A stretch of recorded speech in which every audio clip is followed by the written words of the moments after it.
محمود حسن گنگوہی علیہ الرحمہ کے خلیفہ اجل اور اس بزم پربہار کے صدر حضرت الاقدس محتمم صاحب کو اس شعر کے ساتھ دعوت سخن دیتا ہوں۔ جانشین اسلاف کے اور شیخ دورہ آپ ہیں، جانشین اسلاف کے اور شیخ دورہ آپ ہیں، عزت کا شان ہے ارباب عرفاں آپ ہیں۔ بسم اللہ الرحمن الرحیم، الحمدللہ رب العالمین، والصلاة والسلام علی سید الانبیاء والمرسلین، سیدنا و نبینا و مولانا محمد وعلی آلہ و اصحابہ اجمعین۔ اما بعد، محترم علماء کرام، مہمانان گرامی قدر، بزرگوں، بھائیوں، عزیز طلباء، آج عزیزم مولانا ڈاکٹر مفتی یاسر ندیم الواجدی صاحب کی جن دو کتابوں کا اجرا ہو رہا ہے، مجھے ان دو کتابوں کو دیکھنے کا بھی موقع ملا ہے۔ میں جو کچھ گفتگو کروں گا وہ بصیرت کے ساتھ اور اپنے ذاتی علم اور مطالعے کی روشنی میں، اس لیے یہ کوئی تخمینہ نہیں ہوگا، کوئی ہوائی گفتگو نہیں ہوگی۔ جہاں تک تعلق ہے انگریزی، اردو اور عربی ڈکشنری کی، میں اس کے بارے میں زیادہ عرض نہیں کر پاؤں گا، کیونکہ زیادہ گہرائی سے اس کو دیکھنے کا موقع بھی نہیں ملا، اور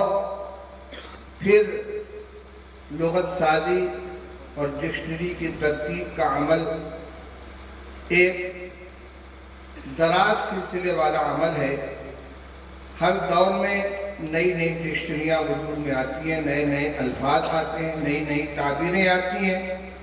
اس لیے کسی بھی کتاب کو حرف آخر نہیں کہا جا سکتا۔ ہمارے استاد گرامی حضرت مولانا وحید الزماں صاحب نظر اللہ مرقدہ، جن کا یقیناً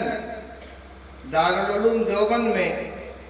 جدید عربی کا مزاج پیدا کرنے میں خاص دخل ہے، اور اس وقت جو پود نظر آ رہی ہے یہ انہی کی محنت کا ثمرہ ہے۔ انہوں نے نصاب کی کتاب بھی مرتب کی، اردو عربی کی ڈکشنریاں بھی مرتب کی، القاموس الجدید عربی سے اردو اور اردو سے عربی، اس کے بعد القاموس الوحید مرتب کی،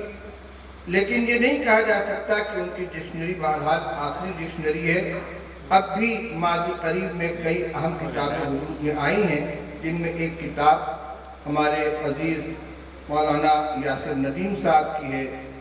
انشاءاللہ اس سے اہل علم کو کافی استفادہ کا موقع ملے گا۔ لوگ ہوئے ہیں 100 سال کے سرے سے کیا مراد ہے، جیسا کہ بہت سے قسمت آزمائی کرنے والوں نے تجدید دین کے نام پر یہ کارنامے انجام دیے ہیں۔ کیا یہ تجدید دین ہے یا یہ عصرانیت، ماڈرنائزیشن اور تجدد کی کوشش ہے؟ ان تمام بحثوں کو عزیزم یاسر ندیم نے اپنی کتاب کے اندر بڑے خوبصورت انداز میں سمویا ہے، اور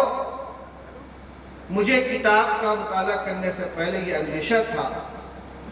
کہ دارالعلوم دیوبند کی فضا سے نکلنے کے بعد انہوں نے ملیشیا کی یونیورسٹی میں تعلیم حاصل کی ہے، اور امریکہ جیسے ترقی یافتہ ملک کے اندر وقت گزار رہے ہیں،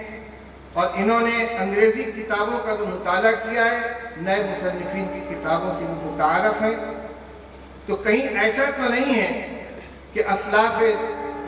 امت اور اکابر دیوبند کا جو خاص مزاج ہے دین کے سلسلے میں تسلط کا، میں تعصب نہیں کہہ رہا ہوں، تسلط کہہ رہا ہوں، کہیں اس کے اندر کوئی کمزوری تو نہیں پیدا ہو گئی ہے، لیکن میں اللہ کا شکر ادا کرتا ہوں کہ کتاب کا مطالعہ کرنے کے بعد بڑی خوشی ہوئی کہ انہوں نے بحث تو پوری پھیلائی ہے، نئے لکھنے والوں کی کتابوں کو بھی سامنے رکھا ہے، جن میں عرب مصنفین بھی ہیں، مستشرقین بھی ہیں، خالص انگریز لکھنے والے بھی ہیں،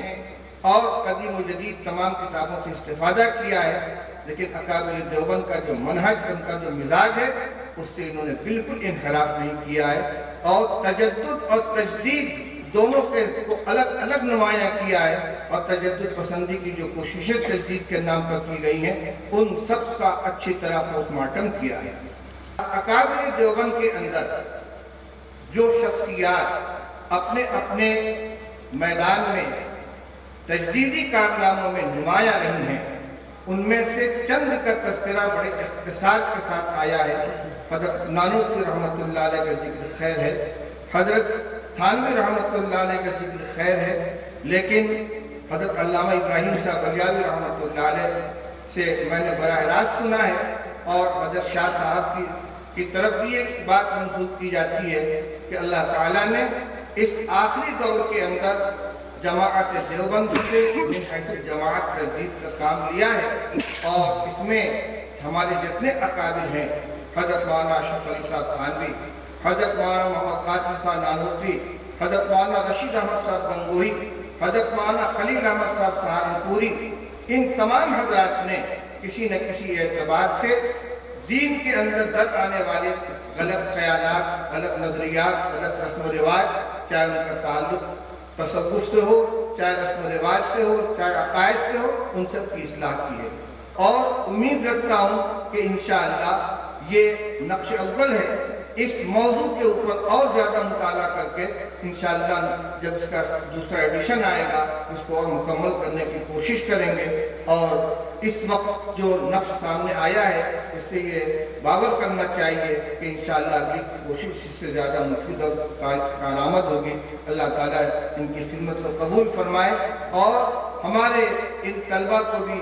حوصلہ حاصل کرنا چاہیے کہ یہ چند سال پہلے دارالعلوم کے طالب علم تھے، اور اسی زمانے میں ان کی کتاب اسلام اور